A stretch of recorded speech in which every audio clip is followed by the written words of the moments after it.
If there was a world where DEI was done in a way such that your background or your race or whatever diverse aspects you have is one component of an application, and if you get two students with pretty similar test scores, they're exceeding at least the threshold for acceptance, and some background aspects are weighed a little bit more heavily in one case than the other, do you think that would be an okay world with DEI, or should it just be strictly on like test scores? Yeah.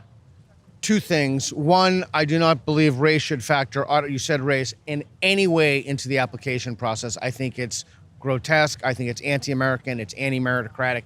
I'm vehemently opposed to it. What's going on, everybody? Welcome back to the channel. Hope all's good wherever you are.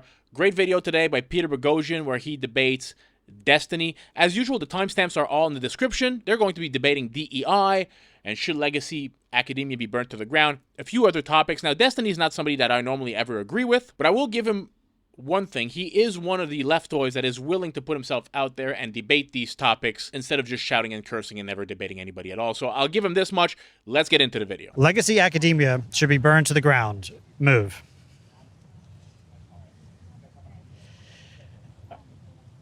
Boards. And they're going to write down their best reason for being on that map. Just as a point, I would never do this to other people unless I would be willing to do it myself. Right. Okay, you got 3 guesses. Go ahead. I think that you wrote that down because the United States needs universities because they're engines of knowledge production, which are key in global competitiveness. Is that accurate? Fuck. Yeah, I would say close enough. That would be your best reason? Yeah, basically. It would have been? Yeah. Okay. Okay. Well, all right.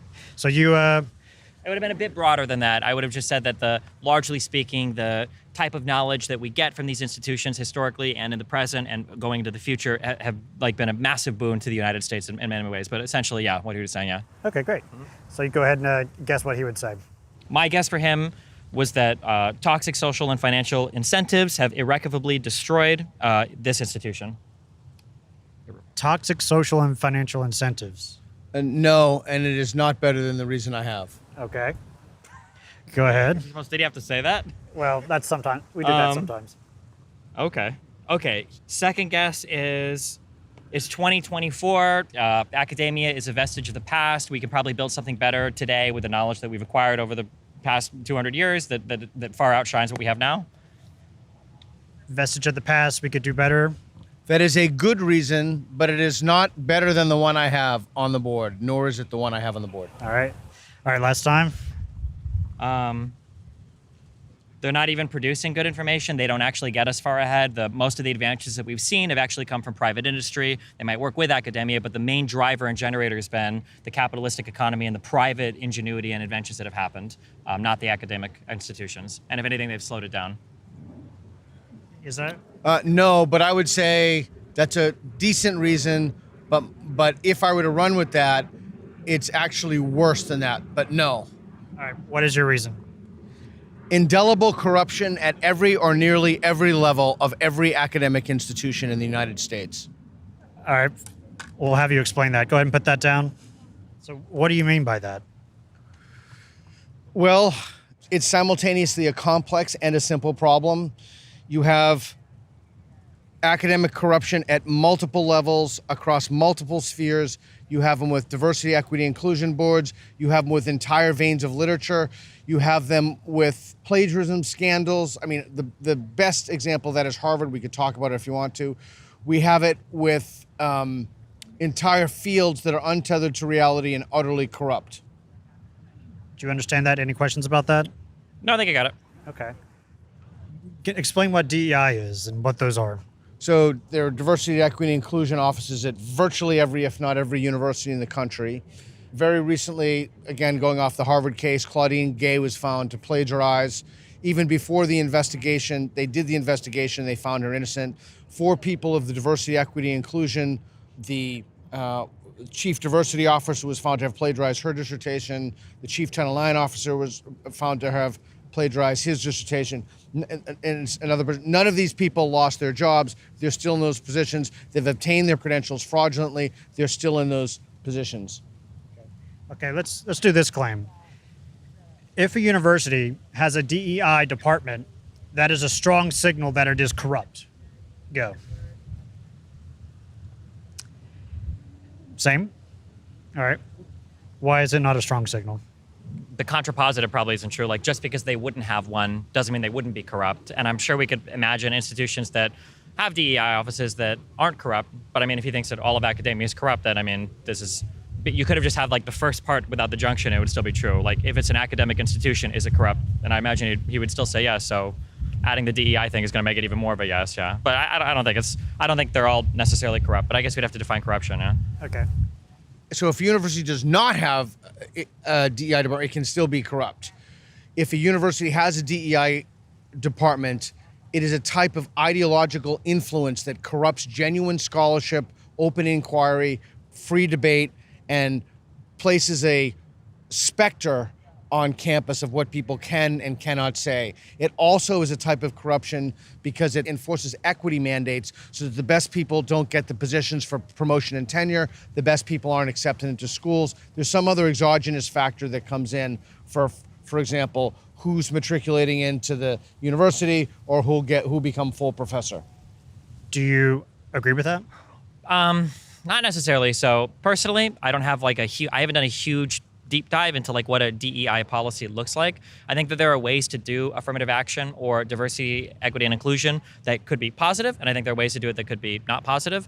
I think that my guess is we would both agree that there are certain backgrounds that you could weigh more heavily than others. That if I've got a kid from an incredibly rich family and a kid that literally grew up like in the streets of the most impoverished neighborhood in the entire country, that if that kid manages to score like 1 point less than this kid, this guy's probably got something more going for him that, like, you know what, even though he might have gotten a little bit worse, like the fact that he came from this background and got to this level is far more impressive than this, and that might be a student that I would want to incorporate more than the other person here. However, the big thing, and I'm guessing Peter would agree with me on this, maybe not. The big thing is how you're weighing those backgrounds and what exactly you're including when you're looking for diversity, equity, and inclusion.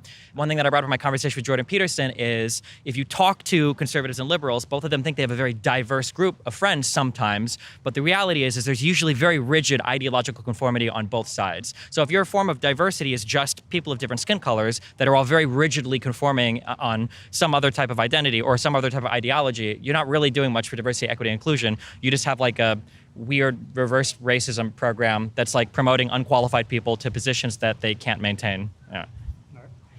Any comments about that, or I have another claim? Yeah, I have one comment. I would agree with you about the low-income background. If the missions, it all depends on the mission statement of the university. If the mission statement of the university, if there's something included in that so they make it transparent so that people know, that's different. But it would also say, is merit included in the university? And how do you define merit? How do you disambiguate that? So it would depend on what the explicit goal of the institution is, and then you work back from that to figure out who you should accept. So right now, for example, at Harvard, et cetera, they're claiming it's a meritocracy, but they are systematically discriminating against Asians. Okay, I want to pose two scenarios. I'm curious if we would agree on both of these. In one world, we'll say both of these worlds are hypothetical, regardless of how much they mirror the current one. In one world, diversity, equity, inclusion exists in such a way that you have a very strict racial quota that you're trying to hit on the school, and merit is taking a very far back seat to trying to maintain that quota. In that world, would you be okay with DEI or against DEI? I'd be against it. Okay. I think I would agree. I would be against it as well.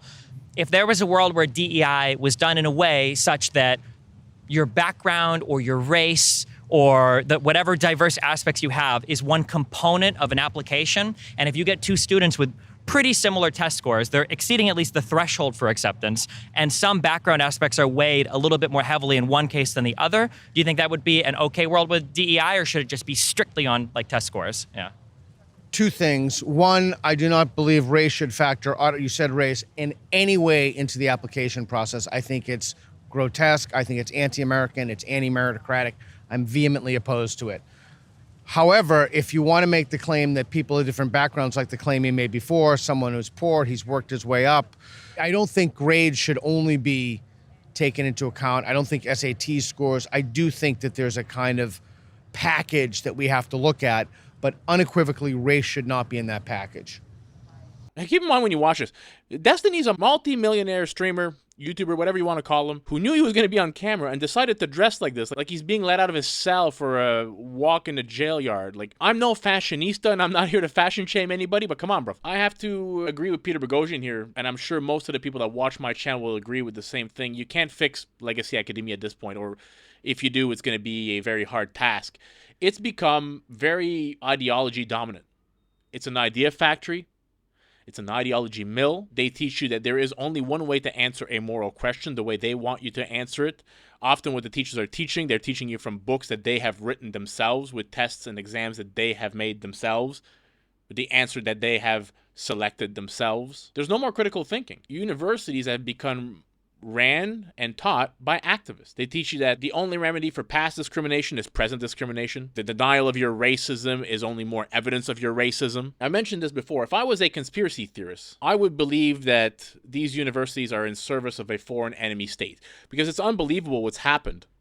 The decay and how fast the decay happened to our university system, which the result of which is just mere incompetence, it boggles the mind. I mean, we can all agree that Ivy League universities, there was a point in time, like say, let's use Harvard, for example.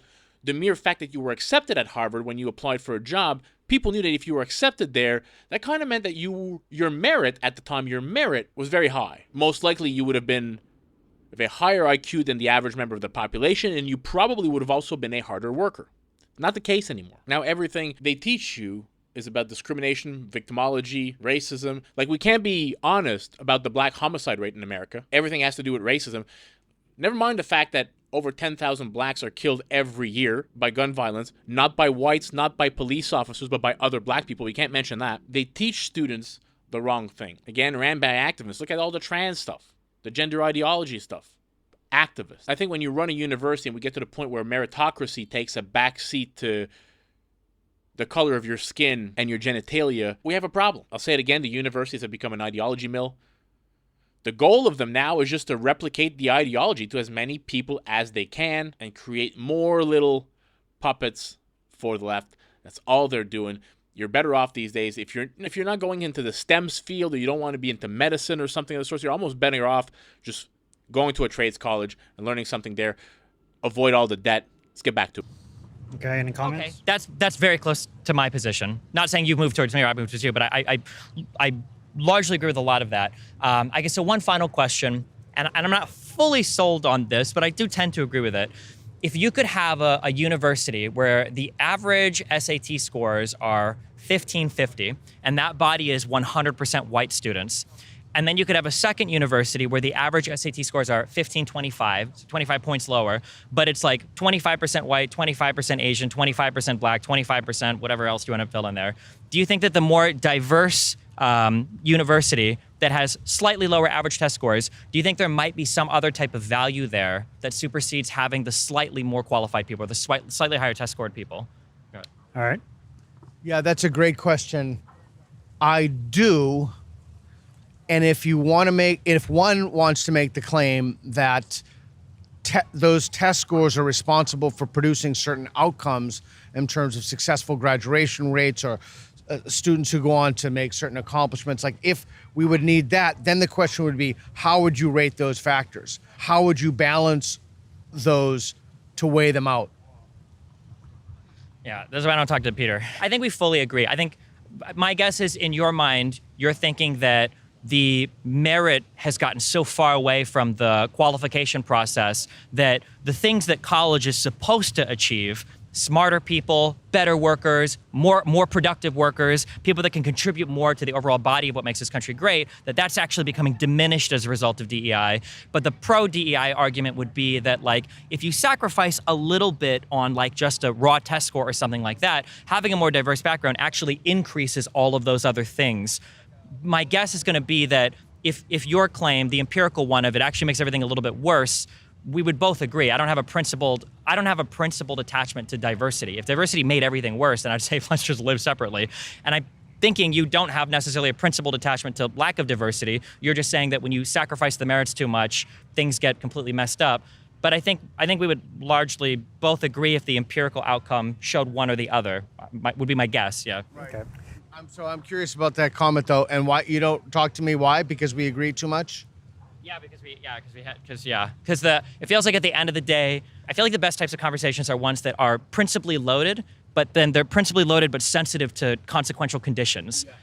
Yeah. So I personally believe that having diverse areas are incredibly important. Like I've looked at some of the podcasts I've done with like Fresh and Fit, where I've got Sneeko, who's like a Haitian immigrant descendant. You've got Myron, who's I think a Sudanese immigrant descendant, and then my mom is from Cuba. Like that type of diversity, in my opinion, has only really been done super well in the United States. And I think that's super cool. And I think that's super awesome. You know, you say that you travel to other countries and that's awesome, but there's like it's only awesome. It's not awesome because we're diverse. It's awesome because the diversity has produced something awesome. But if that production ends up being a ton of social inequity, a ton of social distrust, a ton of like elevated crime rates, bad test scores, less productive workers, then I would say, okay, well, this isn't working. We have to change it. So you've got like the principle, but then you've got like the consequence that's informing how you enact the principle. Yeah. Okay. And I could comment on that, but do you want to do another claim? Yeah, I want to do this general kind of equity value principle. All state universities should represent the general population, racially. So if there's 13% black people in a state, it should be 13% of the student population in the universities, and for every other race. Where would you be?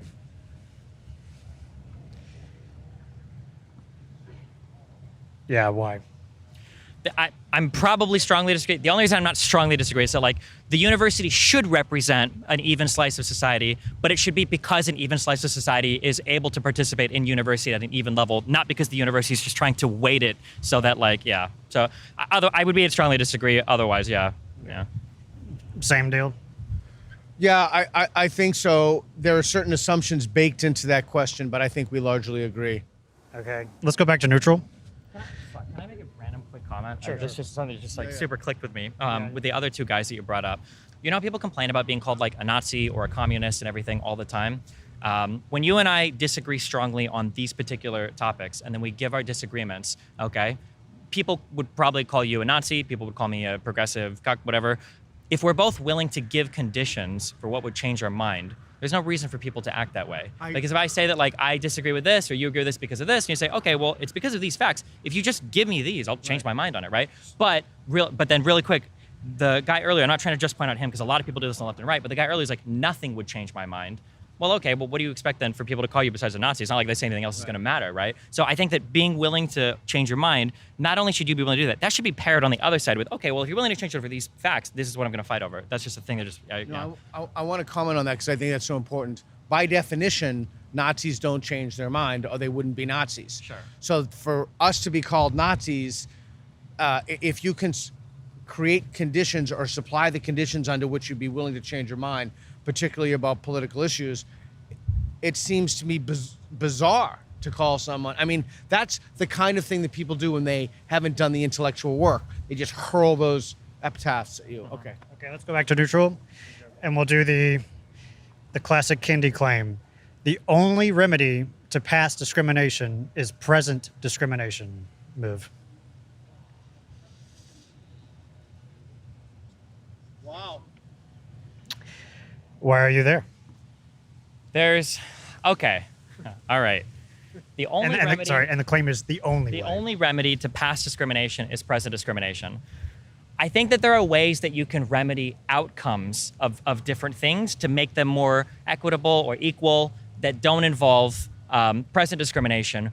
But I am very sympathetic towards the idea that, let's say you have a population of black people, let's say you have a population of white people, let's say the population of black people is heavily discriminated against in the past, but through a whole bunch of hard work and a whole bunch of everything else, they managed to build up and achieve the exact same outcomes as the white people. When you look at that society, you go, oh, well, look, you guys caught up, like, you're good. I can understand this group of people like, fuck you. Like, we might have gotten to where you're at, but we had to work so much fucking harder for it. We need some kind of compensation for it. It's not fair to say you want to just help our ends here by giving us some financial compensation when the reason why we were discriminated in the past wasn't a financial one, it was a racial one. So even if we have caught up in this way, there should be some sort of retributive or some sort of restorative justice for us because we were discriminated against this way in the past that makes that particular ill whole, I guess. But I gave a strong argument. Like, I'm neutral because that's like a... That's it, yeah. I'm sympathetic to both sides there, yeah. Can you repeat that back? I'm not sure that I can because I got lost in a few places along the way.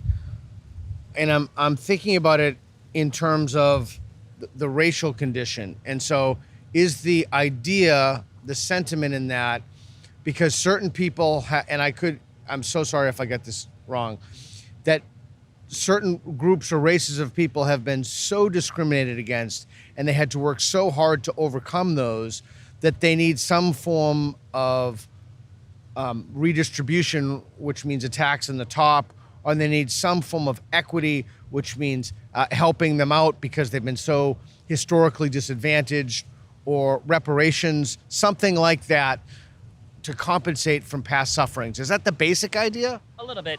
Basically, for the grounded example would be, let's say somebody wants to do affirmative action in schools. One guy wants to make it race-based. Another guy says, well, we should go by income of students because that's more fair. The response might be, for the other person, they say, okay, well, in the past, we weren't discriminated against because we were poor. We were discriminated against because of our race. Right. So now I want to be helped because of my race, not helped because I happen to be poor. So even if there's a wealthy black person, he deserves the help too, because his family was discriminated against in the past because of his race, not because of his financial status. I don't like the changing the condition up. That would be like the exampled argument, yeah. Okay, and the idea is that because there's a history of discrimination, race-based discrimination, those individuals were not able to accumulate wealth. And when you can't accumulate wealth over time, you have more disadvantages as it relates to some groups who could have accumulated wealth. Potentially, but it has more to do with the idea that even if they have accumulated wealth, the harm in the past was a racial one, so the restoration in the future needs to be a racial one. Yeah. Okay, so I'm up with you up until that point. Why does it follow if the premise, conclusion? If the premise is the harm in the past was a racial one, what's the second premise to make the conclusion that the way to address that has to be a racial? I don't think you could do it in a clean syllogism, but it would be something like all harms are unique types of harms. Racial harm is a type of harm. In order to alleviate a particular harm, it has to be addressed in a particular way. Racial harm is a unique harm that needs to be addressed in a particular way. And then the conclusion would be the only way to address a racial harm is with a racial cure, I guess, basically, yeah. Okay. Yeah. So that's where I'm having trouble with the validity and the soundness. Two things. So why couldn't another way to address that be equality of opportunity? Well, it could be. That's why I'm a neutral. But I'm saying that, if you've been discriminated against your whole life because of your race, and then now 20 years later, they're like, okay, we're going to make whole everybody that was racially discriminated against by paying you out money or something. And then you're like, okay, well, wait, hold on. I managed to accomplish everything I did, but you're not going to pay me money because I got ahead of the average white person? Well, now I feel like I'm getting fucked. I feel like you should pay me money just because of my race, because I had to overcome these things because of my race. You can't make me financially whole now when you were attacking me in the past, not because of my finances, but because of my race, if that makes sense. I don't necessarily think it's the best argument, but that's why I'm on neutral. Yeah. I think actually a really similar type of claim has to do with student loan debt forgiveness. That when Biden wants to forgive student loan debt, he says, well, we want to forgive this debt because it'll help the economy and it'll help everybody with debt. But the people that have paid that debt are looking at it like, wait a second, fuck me. I just paid all my shit off, and now you're gonna forgive these motherfuckers? That's bullshit. I had student loan debt, so even if I'm already made whole, it's only fair to compensate me for the past ill that I suffered. So the racial thing would be similar. Like my family, my lineage, all of this was a racial suffering. You can't just not pay me out now because I happened to catch up. That's bullshit. Fuck them. If you're gonna pay us, you have to pay all of us because we paid in the past in a racial way. That would be like the comparison, I guess, yeah. Okay. Okay, I understand the claim. Yeah, I understand that. Okay, let's go back to neutral. Yeah, the way you fix past discrimination is not with present discrimination. And I think we can all agree that there was a time where bad things were done to black people, discriminations were done to women, discriminations were done to gays, but we're not there anymore. If anything, we've overcorrected now. And that's what the left wants. They want an overcorrection. Because a certain group of people did a certain thing to a certain group of people, now we have to overcorrect and we have to, let's say, shit on men or shit on white people.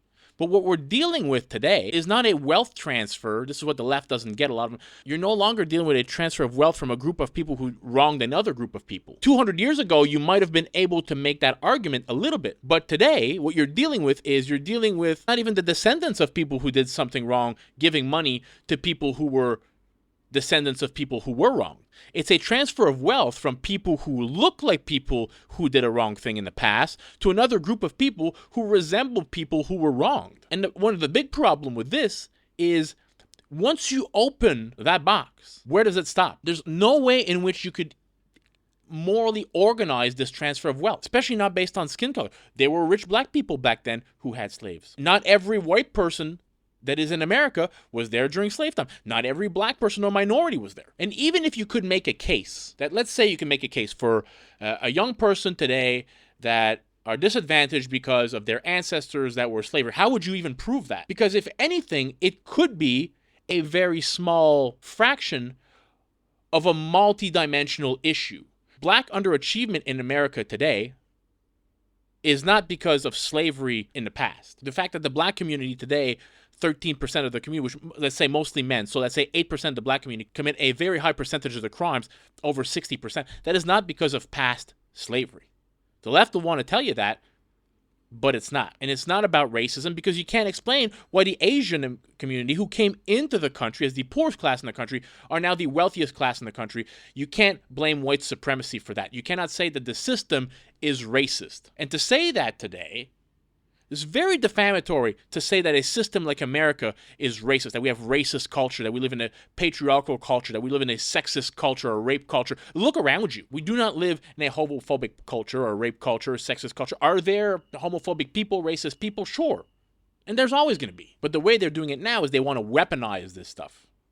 They want to weaponize race. They want to weaponize gender in an attempt to claim some sort of suffering because their forebears suffered. The thought that people today, in the wealthiest, freest country that's ever been, society that's ever been, that people are suffering because of their race, gender, sex, or sexual orientation is nonsense. Because listen, the ancestors of white people, let's say 15th, 16th, 17th, 18th, and even 19th century, there wasn't all sunshine and rainbows for them either. Okay, you had to scratch your way up to make a living. You died way too far young.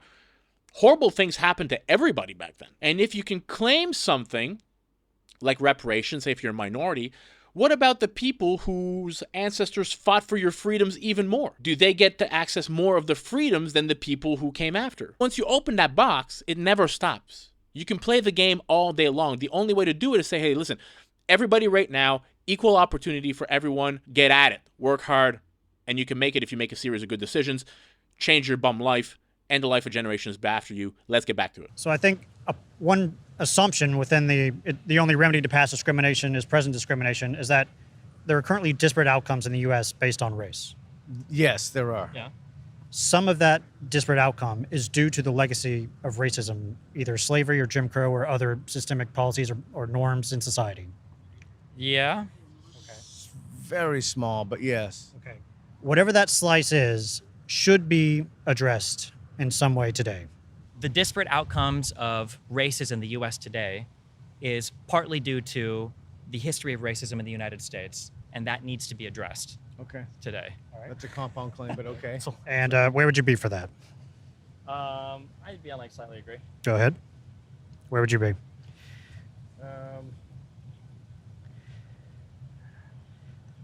Okay. Why are you there? Yeah, so I don't think it needs to be addressed, but if it does need to be addressed, it would need to be addressed in terms of making sure that it doesn't happen again. And maybe that violates the integrity of the question. Just why are you there? I slightly agree that we have to do things because we've got massive racial differences in outcomes in the United States. Personally, I don't believe that a large part of that is due to these inbuilt genetic differences.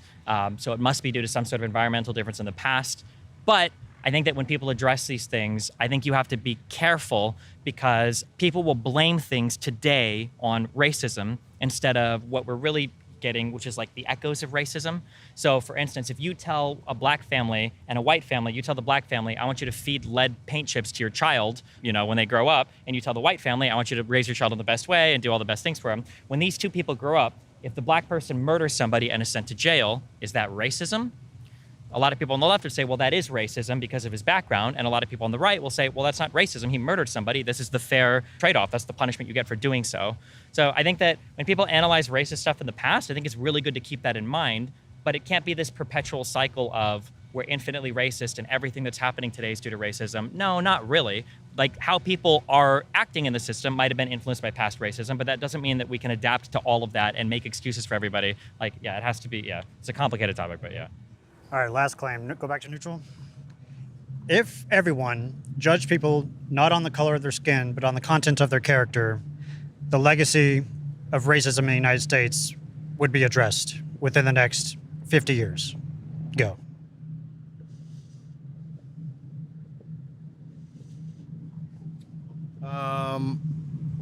I'm thinking.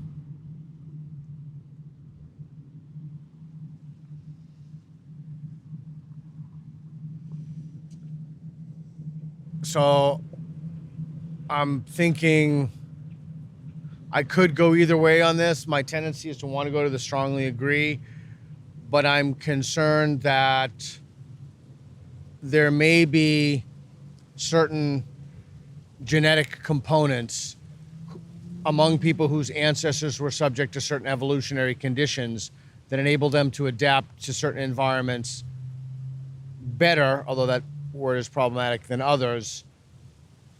But the way the question was framed, it said, can kind of address those in the past. I think largely yes, but my guess is we would still see radical disparities, and people would then point to those disparities and say, hey, look, everybody is now colorblind, but we still see the disparities. So being colorblind didn't solve the disparate outcomes. Okay. You just gave that would be my exact answer. Yeah. That I think you have to be really sensitive to starting conditions, and some of those might include like actual racist or racial policies or whatever. And if you eliminate that sensitivity entirely, then you might actually create an over-exaggeration of how horrible a particular group of people are, right? If I have 10 of race X and 10 of race Y, and I starve 10 of race X for 3 days, and I give 10 of race Y the healthiest, best diet and training ever, and then I race these people and I say, well, let's not worry about their backgrounds. Well, I'm going to think these people are absolutely fucking worthless. How are they doing so horribly compared to these people? It's like, okay, well, we need to have a sensitivity to, and when I'm saying sensitivity, I just mean like we're measuring or we're being aware of like a particular thing that's going to impact the outcomes of these people. So if it is the case that black people and white people and Chinese people and whatever else in the United States were subject to far different environmental conditions in the past, well, if we just treat everybody exactly the same and we're just colorblind, well, we're going to look like black people in the US, like, Jesus Christ, why do you guys kill each other so much? It must be a super genetic thing. You all have the warrior gene. It's going to be like a dramatically overestimated. Whereas if we're more sensitive to the past, we're like, okay, well, we've got things relating to generational wealth, the cities that you live in, the policing outcomes, and the civil rights, and blah, all of these different things are impacting it. It's like, okay, well, now we can temper our understanding a bit more. Not to make excuses for ultimately what happens at the end of the line, like you can't kill somebody because your parents were living under Jim Crow, but like to be aware that like the reason why these people are experiencing such disparate outcomes isn't just 100% like a genetic difference or something between two different racial groups of people, basically. Yeah. Any comments? Yeah, my I don't know if I have an issue with that, but my thought on that was if you were truly colorblind and the society were truly meritocratic, then you would see what we see in functioning capitalist societies. Those who have the highest IQs tend to have the highest incomes. But I'm thinking of Ashkenazi Jews here, but you couldn't identify them as Ashkenazi Jews because you were colorblind. And again, I'm just going with the spirit of the question. Yeah. Well, I mean, if you hardcore go with the spirit of the prompt and you say you can never see skin color ever, then that would eliminate every single racial issue, sure. Yeah, I guess when I was thinking colorblind, I was thinking like just ignoring all the conditions of the past and all of that, and you just kind of like treat everybody's equal. But obviously, realistically, people are going to notice like, Jesus Christ, like these people are real smart and these people are real dumb and they all kill each other. What the fuck is going on? But if you're saying that like that nobody ever has that racial component ever, and they're just like, well, here's a group of people who do this, here's a group of people who do that, but the groups of people are never delineated by race, then technically I guess I would agree. Yeah, depends on how you look at it. Yeah. But realistically, obviously, I don't think you can ever have a group of people that are completely ignorant to any type of, physical appearance like that. Yeah. Yeah. I'm wondering about this more fundamental claim about disparate outcomes. I think a lot of the debates that they do on the YouTube should be like this: one mic for two people so that they can clearly flesh out their thought, whether you agree with them or not. this is a much nicer thing to look at, or listen to, I should say, than two sides yelling at each other. Or what it is 99% of the time, one side just yelling and shouting, trying to stop the other side from talking. We know what side that is. So I'm going to give Destiny a little bit of respect here, even though I disagree with his point of views. The guy's out here having the conversation, and that's what we need to do. And it makes for good content. I enjoy watching this. If you guys enjoy it too, by the way, smash that thumbs up button for your boy. Consider subscribing to the channel to help it grow. Let's get back to it. In an ideal society, there should be virtually no difference of outcomes between racial groups. Go.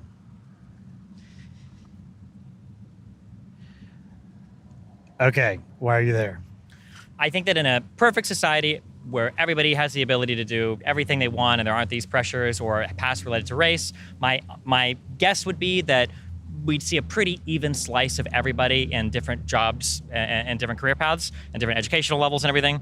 The only reason I'm on agree instead of strongly agree is because there might be some genetic component where for different groups of people, depending on, I don't know how long you would have to be apart for some type of like educational or career phenotype to emerge where like, well, these people are just a little bit more likely to be interested in this and these people are a little bit more likely to be interested in that.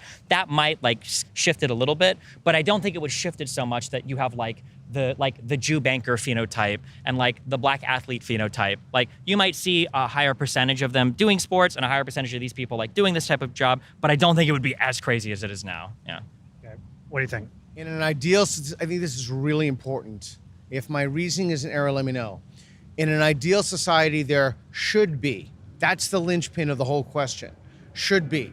So, for example, we know that Ashkenazi Jews have won Nobel Prizes radically disproportionate, for example, basically to anybody from 2% of the population. So when you say in an ideal society should be, so then we're going to have to create some mechanism to make sure that doesn't emerge. You're going to have a kind of Harrison Bergeron situation where we punish the people from rising at the top, maybe, and you want to make the claim in addition to helping the people at the bottom. The assumption there is that somehow humans stack linearly and that, 50,000 of a certain person will make one Ashkenazi Jew who's a Nobel Prize winner. So there are differences among groups, and I didn't say race, but there are differences among groups. And so when you say should be, it's too much like you need some kind of totalitarian top-down control to punish people from achievement. Any comments or questions? Fuck yeah. I think we would agree it's coming down to a disagreement on what the word should means here, maybe. Like, maybe I'm thinking more would be versus should be, but like... We could do that one. Yeah, well, because I'm thinking that like... Because here's what I'm thinking. Let's say you have a set of three identical triplets, okay? If you feed them all the same food, you train them all the same way, they should be the exact same in terms of like racing and whatever other competitive thing. But when I say should be there, I don't mean like they should be, as in like if this guy does better, we're gonna make him worse. When I say should be, what I mean is they would be if you treated them all exactly the same. That's what I look at when I think of like the racial stuff. I would think that society would be a lot more equitably cut up. I hate that fucking word, equitable. Yeah. It would be a lot more equally cut up in terms of like 10% of every demographic would do this and 10% of every demographic would do that, blah, blah, blah, blah, blah. I think it would look like that. But I don't agree with the should be, where it's like, well, if all these Ashkenazi Jews, are outperforming all of these, X race of people, well, X race of people should just be awarded prizes because to make them feel better, and maybe don't give the Jews that many prizes because fuck them. Yeah. So I wouldn't agree with the should be like the Harrison Bergeron, like let's put the helmets on them and take them down. When I say should be, I mean like if we treat everybody in a particular way and remove all these past issues, they should all perform more similar than they are now. When I say should, I mean would, I guess, yeah. So maybe we agree, but it's just a different interpretation of that word, yeah. All right, I'll give you the last word. Any questions or comments? So I want to comment on, I had Heather McDonald on the show, and I asked her why people were so willing to throw away the meritocracy, for example, in, well, basically everything. And she said something that was so interesting to me. She said, because people don't understand the degree of the disparities. If they only understood how disparate, for example, SAT scores were, they would not be willing to do that. I want to hit on a few things that I think are important, but... We're out of time. What? We're out of time. We're out of time, okay? Last word, any comments?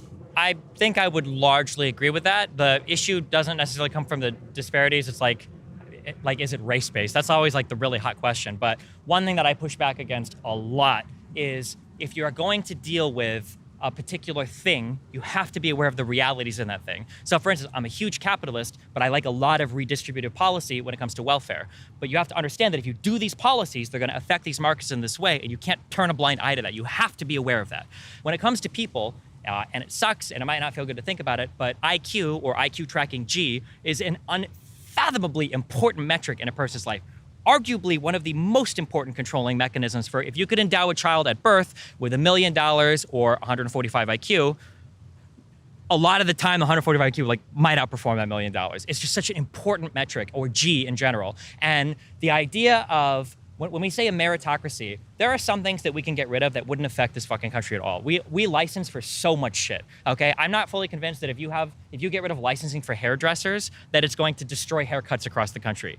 But when you start digging into highly G-loaded things, so like SAT scores or other types of measurements that are getting at something a little bit more fundamental or more raw, you are stepping into very dangerous territory. And the only reason you can do that is, I don't know, I'm going to very cautiously agree with your guest because I don't know anything about our political positions, but it's because you don't realize how immense the difference would be between a person with 110 IQ and a person with 85 IQ. You're in very, very, very different worlds. Not such a world that the 85 IQ person needs to be thrown into a meat grinder and cut up, but you're in such a world that when college education, to the opposite of what conservatives believe, college education is one of the biggest drivers of income inequality, because once you start earning money as a college grad, you're dramatically outpacing these people. Something has to be done where we can't just pretend that people that are only capable of working some type of job can magically, learn to code and become software designers or developers. Yeah. So, yeah.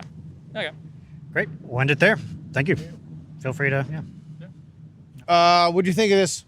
I think it's a fun exercise. Yeah. Yeah, I like doing it with you. We agree on so much, which was kind of the problem. Yeah, I like grabbing ordinary people outside of the political world because it's interesting. Sometimes it's interesting to see how knowledgeable people are or how intractable some people are. Like the one guy here, I hope he was a random guy. Well, I guess he was a fan of yours.